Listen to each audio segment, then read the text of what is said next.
എല്ലാവരും busy busy busy busy. അപ്പം നമ്മുടെ കൂടെയുള്ളവൻ പറയും, എന്നാൽ നിനക്ക് ഈ പണിക്ക് പോയായിരുന്നൂടെ, നിനക്ക് ജീവിതം ആസ്വദിച്ചൂടെ. ഇതൊരു സത്യാവസ്ഥ അല്ലേ? അല്ലെ, എല്ലാവരും അങ്ങനത്തെ ഒരു ലൈഫല്ലേ അല്ലെ? ഒരു ബിസിനസ്സുകാരന്റെ വളർച്ചയെ തടയിടുന്ന ഏറ്റവും വലിയ കാര്യത്തിലൊന്നാണ് ഈ ബിസിനസ്. നമ്മുടെ ഒരു ദിവസത്തെ സമയത്തെ രണ്ടായിട്ടൊന്ന് തരംതിരിക്കുക. ഒന്നിന്റെ പേര് ഗ്രോത്ത് ടൈം എന്നും 24 മണിക്കൂർ എന്ന് പറയുന്നത് ശരിക്കും ഒരു ബിസിനസ്സുകാരൻ 86,400 സെക്കൻഡ് എന്ന് തന്നെ വിളിക്കണം. നമുക്കിനി വേണ്ടതിന് പരിഹാരമാണല്ലോ. ഇത് കോമൺ ആയിട്ട് ഒരു ബിസിനസ്സുകാരനെ അഭിമുഖീകരിക്കുന്ന ചലഞ്ചാണ്. 10 കാര്യം ലിസ്റ്റ് ചെയ്തിട്ടുണ്ടെങ്കിൽ ചിലപ്പോൾ 2-3 കാര്യം നടക്കും, കുറേ നടക്കാതെ പോകും. നമുക്കൊക്കെ അനുഭവമുള്ളതാണല്ലോ. കാരണം ചിലപ്പോൾ പ്ലാൻ ചെയ്യാത്ത പല കാര്യങ്ങളും കയറി വരും. അപ്പോൾ ഈ ഐസൻഹോവർ മാട്രിക്സ് എന്താ പറയണതെന്ന് വെച്ച് കഴിഞ്ഞാൽ,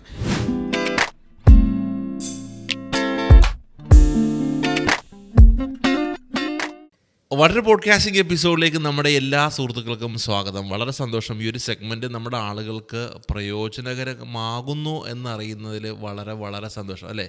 നാട്ടുകാർക്ക് പ്രയോജനമില്ല, നമ്മൾ ഈ വർത്തമാനം പെട്ടെന്ന് കാര്യമില്ല എന്നൊക്കെ തോന്നണം അല്ലേ? നമ്മുടെ ഓരോ ടിപ്പുകൾ, രഞ്ജിത്ത് ഭായിയുടെ ചില 3 വിദ്യകൾ 4 വിദ്യകൾ, ആ ടിപ്പുകളൊക്കെ നമ്മുടെ ആളുകൾ അവരുടെ ബിസിനസ്സിൽ ഇംപ്ലിമെൻറ്റ് ചെയ്തു എന്ന് നമുക്ക് പല കമൻറ്റുകളും വരുന്നുണ്ട്. നിങ്ങൾക്ക് എന്താ തോന്നുന്നത് അല്ലേ? എനിക്ക് നമ്മുടെ കഴിഞ്ഞിട്ട് റീൽസ് എന്ന് പറഞ്ഞാൽ ഈ കാശൊന്നും നമ്മുടേതല്ല എന്ന് പറയുന്ന ആ ഒരു സ്റ്റേറ്റ്മെൻറ്റ് ആളുകൾക്ക് ഒരുപാട് അതിൻ്റെ ഇഷ്ടപ്പെട്ടു. അപ്പം ഞാൻ ഇന്നും ഇതുപോലെ തന്നെ വേറെ വ്യത്യസ്തമായിട്ടൊരു കാര്യമാണ് നിങ്ങളോട് ചോദിക്കാനായിട്ട് വേണം. ഞാൻ ആദ്യം നിങ്ങൾക്ക് വേണ്ടി ചെറിയൊരു പരസ്യം പറയാൻ വേണം. നിങ്ങൾക്കുള്ള പരസ്യം രഞ്ജിത്ത് നമ്മുടെ വളരെ ക്ലോസ് ആയിട്ടുള്ളൊരു മനുഷ്യനാണ്. പാടിൽ ബിസിനസ് കൺസൾട്ടിങ് എന്ന് പറഞ്ഞൊരു സ്ഥാപനം നടത്തുന്നു, വൈറ്റ്ലയിലാണ്. നിങ്ങളുടെ ബിസിനസ്സിന് നെക്സ്റ്റ് ലെവലിലേക്ക് പോകുന്നതിന് ഓർഗനൈസേഷൻ സെറ്റപ്പും കാര്യങ്ങളൊക്കെ രഞ്ജിത്ത് ഭായ് തരുന്നുണ്ട്. ഇതൊരു പരസ്യമാണ്. ഇത് കണ്ട് ആരെങ്കിലും വിളിച്ചാൽ എനിക്ക് എന്തെങ്കിലും കമ്മീഷൻ ഓപ്പണായിട്ട് പറയാനുള്ളതല്ലേ? ഇപ്പം ഇതുവായി ഇപ്പം നമ്മളുടെ ഫ്രണ്ട് സർക്കിളിൽ തന്നെ ഒരുപാട് ബിസിനസ്സുകാരുണ്ട്. അപ്പം നമ്മൾ പലപ്പോഴും കോഫി കുടിക്കുന്ന സമയത്ത്, നിങ്ങൾക്ക് അറിയാവുന്ന അനുഭവമല്ലോ, കോഫി കുടിക്കുന്ന സമയത്ത് പറയുമ്പോഴും അടുത്ത ആഴ്ച പെങ്ങളുടെ മകളുടെ കല്യാണം, പക്ഷേ 4 ദിവസം മാറി നിൽക്കാൻ പറ്റുന്നുണ്ടോ ബിസിയാൻ, അല്ലെങ്കിൽ ടൂർ ഇപ്രാവശ്യം ഒരു 2 ദിവസമായിട്ട് വെട്ടി കുറച്ച് ബിസിയാൻ, എല്ലാവരും ബിസി ബിസി ബിസി ബിസി. അപ്പം നമ്മുടെ കൂടെയുള്ളവൻ പറയും, എന്നാൽ നിനക്ക് ഈ പണിക്ക് പോയായിരുന്നൂടെ, നിനക്ക് ജീവിതം ആസ്വദിച്ചൂടെ. ഇതൊരു സത്യാവസ്ഥ അല്ലേ? അല്ലെ, എല്ലാവരും അങ്ങനത്തെ ഒരു ലൈഫല്ലേ അല്ലെ? അതിനെന്തെങ്കിലുമൊക്കെ ഒരു പരിഹാരം ഉണ്ടോ? ഈ ബിസി ലൈഫിൽ നിന്ന് മാറി ചിന്തിക്കാനൊക്കെ ബിസിനസ് നടക്കണം, എന്നാൽ ബിസി ലൈഫ് മാറിയും വേണം. ഒരു ഗംഭീര വിഷയമാണിത്. കാരണം നമ്മൾ ബിസിനസ്സുകാരനാണ്, എന്താ ചെയ്യണമെന്ന് ചോദിച്ചാൽ പലരും പറയും ബിസിനസ് ചെയ്യാം അല്ലെ. പക്ഷെ ഇപ്പൊ പറഞ്ഞ ഈ ആൾക്കാര് സത്യത്തിൽ ഏത് അവസ്ഥയിലാണ് നിൽക്കണെന്ന് വെച്ചാൽ അവർ ബിസിനസ്സിനേക്കാൾ കൂടുതൽ ബിസിനസിന്റെ അകത്താണ്. ബിസിനസ് അവര് ബിസിനസ്സാണ്. അതായത് ഒരു ബിസിനസ്സുകാരന്റെ വളർച്ചയെ തടയിടുന്ന ഏറ്റവും വലിയ കാര്യത്തിലൊന്നാണ് ഈ ബിസിനസ്. അങ്ങനെയാണ് പറയുന്നത്. ബിസിനസ് കാരണം അവരിപ്പോ പറഞ്ഞല്ല, എല്ലാം ബിസിയാണ്, ആകെ തിരക്കൊന്നും നടക്കുന്നില്ല. അപ്പൊ നമുക്കിനി വേണ്ടതിന് പരിഹാരമാണല്ലോ. ഇത് കോമൺ ആയിട്ട് ഒരു ബിസിനസ്സുകാരനെ അഭിമുഖീകരിക്കുന്ന ചലഞ്ചാണ്. വളരണം ആഗ്രഹമുണ്ട്, പല ആളുകളുമായിട്ട് ബന്ധം ഉണ്ടാക്കണം, പരിചയപ്പെടണം, കസ്റ്റമറെ കാണാൻ പോകണം, ഒരുപാട് ആഗ്രഹങ്ങളുണ്ട്. പക്ഷെ ഈ തിരക്ക് കാരണം നടക്കുന്നില്ല. അപ്പൊ ഇതെങ്ങനെയാണ് ഇത് നടത്തിയത്, ഇത് ചെയ്തേക്കണമെന്ന് നമുക്കൊന്ന് നോക്കാം. ഇപ്പം ലോകത്ത് തന്നെ ഏറ്റവും ശക്തിയേറിയ ഒരു സൈന്യമുള്ള രാജ്യമാണ് അമേരിക്ക. അല്ലെങ്കിൽ അമേരിക്കയുടെ എപ്പോഴും അമേരിക്കൻ പ്രസിഡന്റ് എന്നൊക്കെ പറയുമ്പോൾ ഒരു വലിയ വാല്യൂ നമ്മൾ കൽപ്പിക്കുന്നുണ്ട്. അങ്ങനെ ഒരു മുൻ ഭരണാധികാരിയായിരുന്നു, അതായത് മുൻകാലഘട്ടത്തിലെ ഒരു അമേരിക്കൻ പ്രസിഡന്റ് ആയിരുന്ന ആളുണ്ട്, ഐസൻഹോവർ എന്നാണ് പുള്ളിയുടെ പേര്. അദ്ദേഹം അതിനു മുമ്പ് അമേരിക്കയുടെ സൈനിക തലവനുമായിരുന്നു. അപ്പം അദ്ദേഹം കൊണ്ടുവന്ന ഒരു സ്ട്രാറ്റജി ഇന്ന് ബിസിനസ് മാനേജ്മെന്റിൽ അല്ലെങ്കിൽ സംരംഭകർക്കിടയിലേക്ക് പല ട്രെയിനിങ്ങുകളിലൊക്കെ പറഞ്ഞു കൊടുക്കുന്ന ഒരു വിഷയമാണ് ഐസൻഹോവർ മാട്രിക്സ് എന്ന് പറയും. എന്താ സംഭവം എന്ന് വെച്ചാൽ ഒരു 4D വെച്ചുള്ള പരിപാടിയാണ്. 4D വെച്ചുള്ള 4 വാക്കുകളാണ്.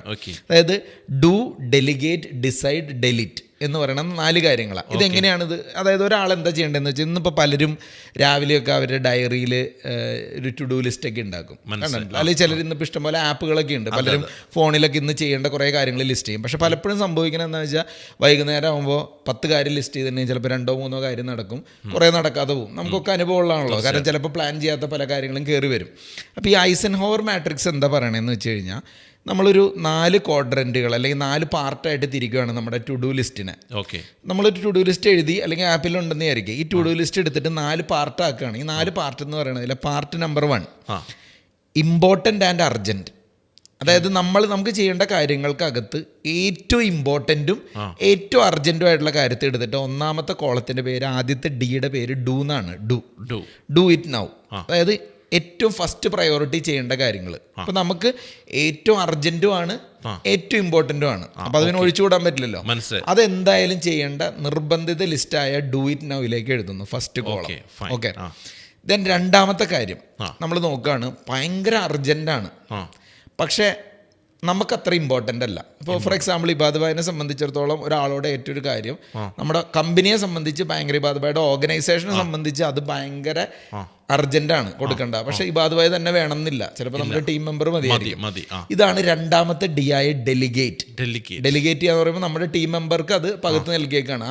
നമ്മുടെ ഒരു സ്റ്റാഫ് അല്ലെങ്കിൽ നമ്മുടെ ടീം മെമ്പർ അത് ചെയ്താൽ മതി. കാര്യം ഭയങ്കര അർജൻറ്റാണ്, പക്ഷെ നമ്മൾ തന്നെ ചെയ്യണമെന്നില്ല. ഇതാണ് രണ്ടാമത്തെ ഡി, ഡെലിഗേറ്റ്. മൂന്നാമത്തെ കാര്യം, ഇപ്പം നമ്മൾ പറഞ്ഞത് ഭയങ്കര അർജൻ്റ് ആയിരുന്നു, അത്ര നമുക്ക് ഇമ്പോർട്ടൻ്റ് അല്ല എന്നാണ്. ഇനി നേരെ തിരിച്ച് ഭയങ്കര ഇമ്പോർട്ടൻ്റ് ആയിട്ടുള്ളൊരു കാര്യമാണ്, പക്ഷേ അത്ര അർജൻറ്റായിട്ട് വേണ്ട, ഇപ്പം തന്നെ വേണം നിർബന്ധമില്ല. ചിലപ്പോൾ നാളെ മതിയായിരിക്കും, ഇന്ന് വൈകുന്നേരം മതിയായിരിക്കും, അല്ലെങ്കിൽ ഒരു പർട്ടിക്കുലർ സമയത്തേക്ക് മാറ്റി വെച്ചിട്ട് മതിയായിരിക്കും. ഇതാണ് മൂന്നാമത്തെ ഡി ആയ ഡിസൈഡ് ചെയ്യാണ്. അതിൻ്റെ അർത്ഥം മാറ്റി വയ്ക്കുക എന്നുള്ളതല്ല, തീരുമാനിക്കും ഇന്ന സമയത്ത് ചെയ്യും, ഇന്ന പരിപാടി കഴിഞ്ഞാൽ ഞാനത് ചെയ്തിരിക്കും. കാരണം അത് നമുക്ക് വളരെ ഇമ്പോർട്ടൻ്റ് ആണ്, അത്ര അർജൻറ്റ് അല്ലാത്തതുകൊണ്ട് ഒന്ന് ഡിസൈഡ് ചെയ്യാണ് എപ്പോൾ ചെയ്യാമെന്നുള്ളത്. മനസ്സിലായി. ഇതാണ് മൂന്നാമത്തെ ഡി. ആൻഡ് ചില കാര്യങ്ങൾ നമുക്ക് ഒട്ടും ഇമ്പോർട്ടൻറ്റും അല്ല, അർജൻറ്റും അല്ല, വേണമെങ്കിൽ മതി. അതും വെറുതെ ഇരിക്കുമ്പോൾ ചിലപ്പോൾ ഒരു പണിയില്ലെങ്കിൽ മാത്രം ചെയ്യാവുന്നത്. അപ്പം അതാണ് ഡെലിറ്റ്. അത് നമ്മുടെ അന്നത്തെ ലിസ്റ്റിൽ നിന്ന് അങ്ങ് ഡെലിറ്റ് ചെയ്തേക്കാം. അത് വെറുതെ എന്തെങ്കിലും ഗ്യാപ്പ് കിട്ടിയാൽ മാത്രം ചെയ്യാം. കാരണം ഇത് ടു ഡു ലിസ്റ്റിൽ ഇട്ട് വെച്ചിരുന്നാൽ സംഭവിക്കുക എന്താണെന്ന് വെച്ചാൽ നമ്മുടെ മെയിൻ സമയമൊക്കെ ഇതിൽ പോകും. ഇപ്പം നമ്മൾ പറഞ്ഞ 4 ഡി നോക്കുക. ഡു ആയി, ഡെലിഗേറ്റായി, ഡിസൈഡായി, ഡെലിറ്റായി. ഇനി ഈ ബിസിനെസ് ഉള്ള ആൾക്കാർ, അതായത് ബിസിനെസ് ഉള്ള ആൾക്കാരെ നോക്കിയാൽ പലപ്പോഴും ഈ ഡെലിറ്റ് ചെയ്യേണ്ട കാര്യങ്ങളും ഡിസൈഡ് ചെയ്യേണ്ട കാര്യങ്ങളും ഡെലിഗേറ്റ് ചെയ്യേണ്ട കാര്യങ്ങളുമാണ് ഡു സ്റ്റേജിൽ ചെയ്തുകൊണ്ടിരിക്കുന്നത്. അതായത് അവര് അതായത് നമുക്കും രത്തൻ ടാറ്റയ്ക്കും അല്ലെങ്കിൽ അംബാനിക്കും ഒക്കെ ഈ 24 മണിക്കൂർ തന്നെ ഉള്ളൂ. 24 മണിക്കൂർ എന്ന് പറയുന്നത് ശരിക്കും ഒരു ബിസിനസ്സുകാരൻ 86,400 സെക്കൻഡ് എന്ന് തന്നെ വിളിക്കണം. അതായത് 24 മണിക്കൂറിന് സെക്കൻഡ്. കാരണം ഒരു സെക്കൻഡിന്റെ വാല്യൂ മനസ്സിലാക്കി ചെയ്യുന്ന, ആ സമയത്തെ മാനേജ് ചെയ്യുന്ന, ഈ ടൈം മാനേജ്മെന്റ് എന്ന് പറയുന്ന വാക്ക് തന്നെ ശരിക്കും ശരിയാണോ എന്ന് എനിക്ക് ബോധ്യമില്ല. കാരണം നമുക്ക് ആർക്കും സമയത്തെ പിടിച്ചു നിർത്തി മാനേജ് ചെയ്യാനൊന്നും പറ്റില്ല.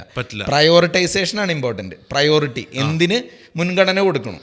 അപ്പോൾ ഈ മുൻഗണനയ്ക്കകത്ത് ഏറ്റവും ഇമ്പോർട്ടൻറ്റും അർജൻറ്റുമായ കാര്യമാണ് നമ്മൾ ചെയ്യണമെങ്കിൽ അതാണ് ഈ ബിസിനെസ്സിനെ മറികടക്കാനുള്ള മാർഗം. അപ്പോൾ ഇതിൻ്റെ ഈ 4 ഡികൾ വെച്ചുള്ള ആ കാര്യത്തെ പറ്റി, അതായത് ഈ അർജൻറ്റും നോട്ട് അർജൻറ്റും അല്ലെ ഇമ്പോർട്ടൻറ്റും നോട്ട് ഇമ്പോർട്ടൻറ്റും തമ്മിലുള്ള ആ ഒരു വ്യത്യാസം ഉണ്ടല്ലോ, അത് കറക്റ്റാക്കി മനസ്സിലാക്കി ഒരാൾ ഈ പ്രയോറിറ്റി സെറ്റ് ചെയ്യുകയാണെങ്കിൽ ഒരു നല്ല പരിധി വരെ നമുക്ക് ഈ ബിസിനെസ്സിനെ മറികടന്ന്, അതായത് ബിസി എന്ന് പറയുന്ന അവസ്ഥ മാറ്റി കാര്യങ്ങൾ ചെയ്യാൻ പറ്റും. ഇപ്പൊ രഞ്ജിത്തിന്റെ കാഴ്ചപ്പാട് ടു ഡു ലിസ്റ്റ് എല്ലാം എഴുതി വെച്ച് എല്ലാം ഇങ്ങനെ അവൻ തന്നെ ഇങ്ങനെ ചെയ്തുകൊണ്ടിരിക്കുന്ന പരിപാടിയാണ്. അപ്പൊ അതിൽ കുറെ സാധനങ്ങൾ ചിലപ്പോൾ ഡെലിറ്റ് ചെയ്യേണ്ടതുണ്ടാവും, ചിലത് മറ്റുള്ളവർക്ക് കൊടുക്കാൻ പറ്റിയതുണ്ടാവും. ഇതൊക്കെ കയറ്റി പിടിച്ചുകൊണ്ടിരിക്കുക. പിന്നെ എവിടെ സമയം കിട്ടുക? ഇതുകൊണ്ടാണ് ഈ സംഭവം സംഭവിക്കുന്നത്. നമ്മുടെ ഓഡിയൻസിന് മനസ്സിലാക്കേണ്ട കാര്യം, നിങ്ങൾ ഇങ്ങനെയാണോ ഇതൊക്കെ കാര്യങ്ങൾ ചെയ്യുന്നത് എന്നുള്ള കാര്യങ്ങൾ അവരൊന്ന് കമന്റ് ചെയ്യട്ടെ. അപ്പൊ നമ്മുടെ ഓഡിയൻസിന് ടേക്ക് അവേ എന്ന രൂപത്തിൽ 4 ഡി ആണ് നമ്മൾ ഇന്ന് പറഞ്ഞത് അല്ലെ. Number 1 do, number 2 delegate, number 3 decide, number 4 delete. അപ്പൊ ഈ ഒരു പ്രോസസ്സിലൂടെ കടന്നു പോയിട്ട് നിങ്ങൾ ഇതൊക്കെ എൻജോയ് ചെയ്യും. അപ്പൊ സമയം ഉണ്ടാവും. അങ്ങനെ ചെയ്താൽ ഒരു പോയിന്റും കൂടെ അതിന്റെ കൂടെ കണക്ട് ചെയ്ത് പറയാനുള്ളത്, നമ്മുടെ ഒരു ദിവസത്തെ സമയത്തെ 2 ആയിട്ടൊന്ന് തരംതിരിക്കുക. ഒന്നിന്റെ പേര് ഗ്രോത്ത് ടൈം എന്നും രണ്ടാമത്തെ പേര് maintenance time. Growth time and maintenance time. അതായത് നമുക്ക് എല്ലാവർക്കും ഓരോരുത്തർക്കും ചില ഒരു ഡിഫറെൻറ്റ് ബയോളജിക്കൽ സൈക്കിളാണ് വർക്ക് ചെയ്യാറ്. ഇപ്പോൾ ചില ആൾക്കാർക്ക് രാവിലെ നേരത്തെ എഴുന്നേറ്റ് കാര്യങ്ങൾ ചെയ്താൽ ഭയങ്കര പ്രൊഡക്റ്റീവ് ആയിരിക്കും. ചിലർക്ക് നേരെ തിരിച്ചാ ലേറ്റ് നൈറ്റ് ഇരിക്കുമ്പോഴായിരിക്കും. അത് ഓരോരുത്തർക്ക് ഡിഫറെൻ്റ് ആയിരിക്കും. അത് അവരവർ അതിൻ്റെ ആ ഒരു സമയത്ത് കണ്ടെത്തി അതിനനുസരിച്ച് ചെയ്യുക. പക്ഷെ വേണ്ടത് നിർബന്ധമായിട്ടും ഗ്രോത്ത് മെയിൻ്റനൻസ് എന്ന് പറഞ്ഞ് 2 ആയിട്ട് നമ്മുടെ ഒരു ഡേനെ തരംതിരിച്ചിട്ട്, ഇപ്പം നമ്മൾ നേരത്തെ പറഞ്ഞ രത്തൻ ടാറ്റ ഇല്ലേ, അദ്ദേഹത്തെ ഒരു ഉദാഹരണമായിട്ട് എടുത്താൽ അദ്ദേഹം പറയുന്നത് രാവിലെ 8 മണി മുതൽ 2 മണി വരെയുള്ള സമയമുണ്ടല്ലോ ഉച്ചയ്ക്ക്, ഇത് പുള്ളിയുടെ ഗ്രോത്ത് ടൈമാണ്. അതായത് പുള്ളി പുതിയ കമ്പനികൾ തുടങ്ങുന്നത്, പുതിയ പ്രൊഡക്റ്റ് ഇറക്കുന്നത്, പുതിയ കൊളാബറേഷൻസ്, ടൈഅപ്പുകൾ, ഇങ്ങനെയുള്ള കാര്യങ്ങൾ മാത്രമേ ആ സമയത്ത് ചർച്ച ചെയ്യുള്ളൂ. എന്നാൽ ഒരു ബിസിനസ്സുകാരന് മെയിൻ്റനൻസും വേണം. അതായത് നിലവിൽ നടക്കുന്ന കമ്പനികളുടെ പല മീറ്റിങ്ങുകൾ, ഡിസ്കഷൻസ്, ഇതിൻ്റെ അകത്ത് നടക്കുന്ന കാര്യങ്ങളുടെ റിവ്യൂ ഒക്കെ വേണം. അതിനെ മെയിൻ്റനൻസ് എന്നാണ് വിളിക്കണം. അതിന് വൈകിട്ട് 2 to 8 ടൈമാണ് മാറ്റി വെച്ചേക്കണം. അപ്പോൾ ഈ ചില ദിവസം നമ്മൾ രാവിലെ ഭയങ്കര എനർജറ്റിക് ആയിട്ട് വരുമ്പോൾ ഇങ്ങനെയുള്ള മരാമത്ത് സാധനങ്ങളെല്ലാം കൂടെ കയറി വരുമ്പോൾ ഗ്രോത്തിനെ പറ്റി ഒന്നും ചർച്ച ഉണ്ടാവില്ല. പല ദിവസവും നമ്മൾ വൈകുന്നേരം പോകുമ്പോൾ ഈ മെയിൻ്റനൻസ് മാത്രമേ നടക്കുന്നുള്ളൂ. അതാണ് ഗ്രോ ചെയ്യാത്തതിൻ്റെ ഒരു റീസൺ. അപ്പോൾ എന്തായാലും നമ്മുടെ ഈ ഒരു എപ്പിസോഡ് അവസാനിക്കുമ്പോൾ നമ്മുടെ ആളുകൾക്ക് വളരെ ഇമ്പോർട്ടൻസ് ആയിട്ടുള്ള കുറച്ച് പോയിന്റ് കിട്ടിയിട്ടുണ്ട്. ഇതൊക്കെ എന്തായാലും ഇവരുടെ ലൈഫിൽ ഇംപ്ലിമെന്റ് ചെയ്യുമ്പോഴാണ് നമുക്കൊരു ഗ്രോത്ത് ഉണ്ടാകുക, അല്ലേ? അപ്പോൾ എന്തായാലും നിങ്ങളുടെ ഒപ്പീനിയൻ കമന്റ് ചെയ്യട്ടെ, അല്ലേ? അപ്പോൾ അടുത്ത എപ്പിസോഡ് വീണ്ടും ഇരിക്കാം. Thank you.